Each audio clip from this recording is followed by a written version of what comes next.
আসসালামু আলাইকুম। এই যে 2-3 দিন আগে বাংলাদেশ ভারত সীমান্তে মানুষ মারা গেছে, মানুষ মারছে ভারতের বিএসএফরা।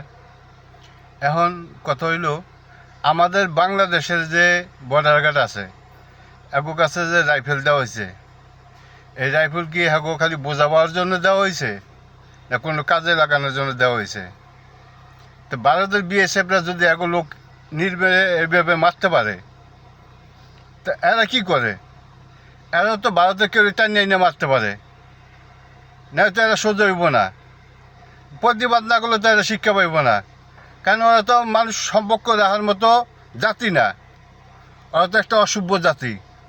মানুষের লোকের যে সম্পর্ক ভালো ভালো রাখুক, ওটা তো ওরা চায় না, ওরা ওটি রাখতে জানে না। ওরা এমন একটা জাত। এখন জনগণ কী করবে, এটা সিদ্ধান্ত এক কাছে।